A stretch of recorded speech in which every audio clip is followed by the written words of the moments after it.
Hello everyone, welcome back to my channel. இன்னைக்கு நம்ம பார்க்க போகிற டாபிக் என்ன தெரியுமா? ரொம்ப இன்ட்ரெஸ்டிங்காக இருக்கும். அண்ட் HTML நான் பேசிக் கற்றுக்கிட்டு இருக்கும் போது இந்த கோடை பார்த்து நான் ரொம்பவே ஷாக் ஆனேன். இந்த கோட் பண்ணும்போது இவ்வளோ ஈஸியாக நம்மளால வெப்சைட் வந்து கிரியேட் பண்ண முடியுமா அப்படின்னு ரொம்ப ஷாக்கான கோடை தான் இன்னைக்கு நம்ம பார்க்க போகிறோம். சாரி, கோடு இல்லை, சொல்லப்போனா இந்த டேக் 2 இல்லைனா அந்த வெப்சைட்டே இல்லைன்னு கூட சொல்லலாம். டேக் போட போகிறோம். ஸோ நம்ம வெப்சைட்டை ரெடி பண்ண போகிறோம். அதுக்கு இப்போ நம்ம ஃபர்ஸ்ட் டைம் வீடியோக்குள்ளே போகலாம் வாங்க. நம்ம எப்பவுமே ப்ராஜெக்ட் பண்ணும்போது எல்லாமே ஒரே ஃபோல்டருக்குள்ள நம்ம இமேஜாக இருக்கட்டும், ஜிஃப் எதாக இருந்தாலுமே அந்த ஃபைலில் புது ஃபைல் நம்ம கிரியேட் பண்ணாலுமே எல்லாமே ஒரே ஃபோல்டருக்குள்ளே இருக்கிற மாதிரி பார்த்துக்கோங்க. இப்போ நான் நியூ ஃபோல்டர் ஒன்று கிரியேட் பண்ணி அதில் வந்து நான் ஜிஃப் இமேஜ் ஒன்று வச்சுட்டேன். இப்போ நான் வந்து நியூ ஃபைல் கிரியேட் பண்ணுறதுக்காக நாங்கள் டேப் பண்ணி ஃபைலோட நேம் வந்து link.html சொல்லிட்டு நான் சேவ் பண்ணிக்கிறேன். அண்ட் இப்போ பார்த்தீங்களா நம்மளுக்கு வந்து ஒரு ஃபைல் வந்து கிரியேட் ஆயிடுச்சு. இதுக்கப்புறம் நம்ம என்ன பண்ண போகிறோம், பேசிக்காக என்ன பண்ணுவோம், HTML ஸ்ட்ரக்சர் போடுவோம். ஸோ HTML டேக் வந்து நான் ஓப்பன் பண்ணிட்டேன். அண்ட் ஹெட் ஓப்பன் பண்ணியிருக்கேன், அண்ட் டைட்டில் ஓப்பன் பண்ணியிருக்கேன். இதுக்குள்ள நான் சும்மா ஹாய் எவ்ரிவன் அப்படின்னு சொல்லி டைட்டில் கொடுத்துக்க போகிறேன். ஸோ இதுக்கப்புறம் நம்ம என்ன பண்ண போகிறோம், இந்த ஹெட்டை தூக்கி நான் வந்து அங்கே கொடுத்துறேன். ஓகேவா, கன்ஃபியூஸ் ஆக தேவையில்லை. அதுக்கப்புறம் நான் வந்து என்ன பண்ண போகிறேன், பாடின்ற டேகை ஓப்பன் பண்ணி க்ளோஸ் பண்ணிட்டேன். பார்த்தீங்களா, நம்ம HTML டேகை ஓப்பன் பண்ணியிருக்கோம், ஆனால் க்ளோஸ் பண்ண மறந்துட்டோம். ஸோ இந்த மாதிரி டேக் வந்து மிஸ் ஆக வாய்ப்பு இருக்குது. ஸோ பார்த்து பண்ணுங்க. இப்போ நான் பாடிக்குள்ள என்ன கொடுக்க போகிறேன்னா, வெல்கம் டு மை சேனல் அப்படின்னு சொல்லிட்டு வந்து கொடுக்க போகிறேன். இதை கொஞ்சம் பெருசாக தெரியுறதுக்காக நான் H1 டேக் வந்து யூஸ் பண்ண போகிறோம். ஸோ H1 டேக் நம்ம ப்ரீவியஸ் வீடியோவில் நம்ம H1 டேகை பற்றி ஃபுல் டீடைல்ஸ் பார்த்துருப்போம். ஸோ இது இப்போ வந்து நம்ம இது ரன் பண்ணலாம். ரன் பண்ணுறதுக்காக F5 கிளிக் பண்ணிங்கன்னா உங்களுக்கு ரன் ஆகும். ஸோ இந்த மாதிரி ஒரு வெப்சைட் வந்து ஒரு பேஜ் வந்து ஓப்பன் ஆகும் க்ரோம் பேஜில். இப்போ பார்த்தீங்களா ஹாய் எவ்ரிவன் நான் கொடுத்துருக்க டைட்டில் மேலே வந்துருச்சு. And welcome to my channel அப்படின்னு சொல்லிட்டு நான் H1ல கொடுத்ததுனால இந்த மாதிரி ஃபாண்ட்டாக நம்மளுக்கு வந்து ஷோ ஆகுது. இதுக்கப்புறம் நம்ம வெப்சைட்டில் எப்படி இமேஜ் ஆட் பண்ணுறது அப்படின்ற டேகை பார்க்கலாம்.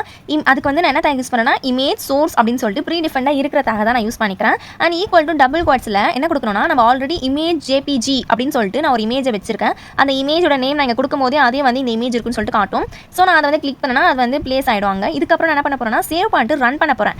அண்ட் இப்போ நம்மளோட அவுட்புட் பேஜில் பார்த்தீங்களா, இது பாருங்க இமேஜ் வந்து சென்டரில் அலைன் ஆயிருக்கு. ஸோ நம்ம சென்டரில் வேணாம், ஒரு சைடில் சின்னதாக வேணும் அப்படின்னா நம்ம என்ன பண்ணணும்னா, ப்ரோக்ராம்குள்ளே வந்துட்டு வித் ஈக்குவல் டு நம்மளுக்கு எவ்வளோ சைஸ் வேணுமோ அந்த மாதிரி நான் 200 கொடுத்துக்கிறேன். நீங்கள் 300 400 என்ன வேணா கொடுத்துக்கலாம், யுவர் சாய்ஸ். ஓகேவா, வித் நான் 200 போதும், ஹைட்டுக்கும் எனக்கு 200 போதும் அப்படின்னு சொல்லிட்டு நான் வந்து கொடுத்துட்டேன். ஸோ இதை நம்ம என்ன பண்ணலாம், சேவ் பண்ணி ரன் பண்ணி பார்க்கலாம். ரன் பண்ணும்போது பார்த்தீங்கன்னா பழைய பேஜ் அப்படியே இருக்கும். நம்ம என்ன பண்ணலாம், திருப்பி F5 கிளிக் பண்ணி ரெஃப்ரெஷ் பண்ணிட்டே இருக்கணும். இப்போ பார்த்தீங்களா நம்மளுக்கு ஒரு சைடில் 200 ஹைட்டும் 200 வித்தும் வந்து நம்மளுக்கு பிளேஸ் ஆயிடுச்சு.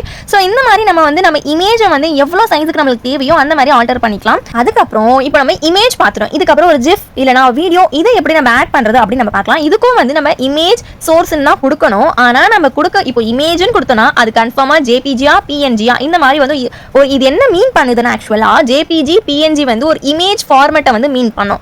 இப்போ ஜிஃப்னா என்ன, அந்த ஜிஃப்னு சொல்லிட்டு நம்மளுக்கே தெரியும், அது கொஞ்சம் ஷேக் ஆகும். அந்த மாதிரி ஜிஃப் வீடியோ வந்து இருக்கும். நம்ம JPG-யா PNG-யா ஜிஃபா இந்த மாதிரி பார்த்து கொடுக்கணும், கேர்ஃபுல்லாக இருக்கணும். அப்போ தான் அந்த இமேஜ் வந்து நம்மளுக்கு வெப்சைட்ல வந்து ஷோ ஆகும்.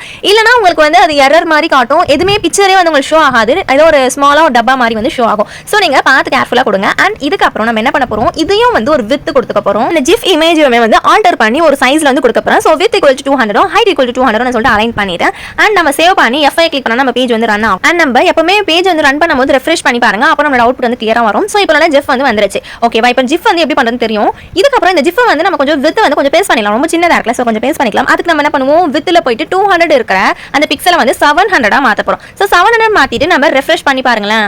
இப்போ பார்த்தீங்களா 700 வித்துக்கு வந்து நம்மளுக்கு வந்து அலைன் ஆயிடுச்சு. இதுக்கப்புறம் இப்போ நம்ம என்ன பண்ண போறோம்னா, ஒரு முக்கியமான டேகை தான் வந்து பார்க்க போறோம். ஒரு பேஜ்ல இருந்து இன்னொரு பேஜுக்கு நம்ம எப்படி போகிறது அப்படின்னு ஒரு சிம்பிளான டேகை வந்து பார்க்கலாம்.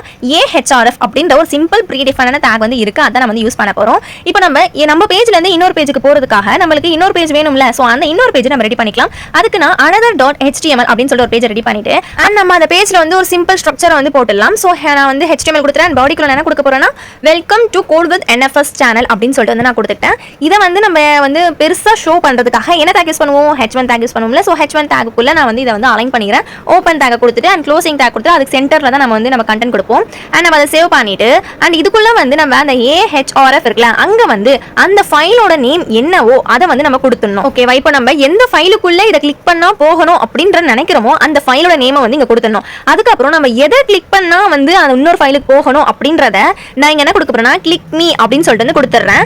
ஏவோட அந்த க்ளோசிங் டேக் வந்து நான் கிளிக் மீ அதுக்கப்புறம் தான் வந்து க்ளோசிங் டேக் வந்து கொடுக்க போறேன். அப்போ நம்ம கிளிக் மீயை தொட்டா எனக்கு வந்து இன்னொரு பேஜுக்கு போகணும். சரி, இப்போ நம்ம இதை சேவ் பண்ணிட்டு அண்ட் ரன் பண்ணி பார்த்துலாம். ரெஃப்ரெஷ் பண்ணிட்டோம்னா பாருங்களேன், இப்போ நம்மளுக்கு கிளிக் மீன்றத நம்மளுக்கு இங்க அலைன் ஆகிருக்கா. ஸோ இதை நம்ம கிளிக் பண்ணா இன்னொரு பேஜுக்கு போகுதா அப்படின்றத செக் பண்ணிக்கலாம். இப்போ கிளிக் பண்ணிட்டேன் நான். இப்போ இன்னொரு பேஜுக்கு நம்ம வந்துட்டோம். மேலே பார்த்தீங்களா another.html நம்மளோட இன்னொரு பேஜோட டைட்டில் அது மேலே வந்துருச்சு. நம்ம கொடுத்துருந்த அந்த பாடியில் கொடுத்துருந்த அந்த கண்டென்ட்டுமே நம்மளுக்கு இங்கே ஷோ ஆயிடுச்சு. அண்ட் நம்ம another.html ஃபார்முக்குள்ள வந்துட்டோம். ஸோ ஒரு ஃபார்ம்ல இருந்து இன்னொரு ஃபார்முக்கு எப்படி நம்ம போறதுன்னு சொல்லிட்டு உங்களுக்கு புரிஞ்சிருக்கும். ஸோ இதே மாதிரி நம்ம ஒரு இமேஜ் டச் பண்ணாலுமே அது இன்னொரு ஃபார்முக்குள்ள போகணும் அப்படின்ற நம்ம நினைச்சாலுமே அதுவுமே பண்ண முடியுங்க. நான் இது அது எப்படின்னா இமேஜ்னு சொல்லிட்டு அந்த டேக் இருக்கா, அதுக்கு ஃப்ரண்ட்ல நான் என்ன கொடுக்க போறேன்னா AHRF அப்படின்ற லிங்க் டேக்னு சொல்லுவோம். அந்த டேகை வந்து நம்ம கொடுத்துட்டு another.html எந்த ஃபார்முக்கு போகணுமோ அந்த ஃபார்மோட பேர் வந்து நம்ம கொடுத்துடலாம். ஓகேவா? ஆனா இது மஸ்ட் க்ளோசிங் டேக் எங்க இருக்கணும்னா அது நம்ம இமேஜ் முடியும்ல அந்த எண்ட்ல தான் க்ளோசிங் டேக் வந்து இருக்கணும். இல்லைன்னா நம்மளுக்கு வந்து ஒர்க் ஆகாதுங்க. ஓகேவா? ஓப்பன் டேகுக்கும் க்ளோசிங் டேகுக்கும் நடுவுல தான் நம்ம எந்த விதமான கண்டென்ட்டும் வந்து கொடுக்கணும். ஸோ அதுக்கப்புறம் நம்ம அதை சேவ் பண்ணிட்டு நம்ம ரன் பண்ணி பார்க்கலாம். பேஜ் வந்து ரெஃப்ரெஷ் பண்ணிட்டு இப்போ நம்ம அந்த இமேஜை வந்து கிளிக் பண்ணி பார்க்கலாம்.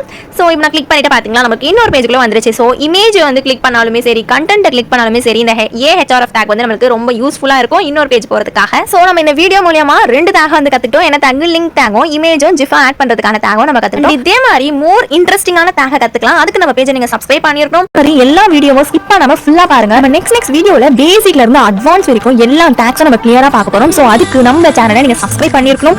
லைக் பண்ணுங்க, உங்க ஃப்ரெண்ட்ஸ்க்கு ஷேர் பண்ணுங்க. வாடா HTML கத்துக்கலாம் சொல்லிட்டு. டாடா bye bye, happy coding. Next வீடியோல பார்க்கலாம். Bye by.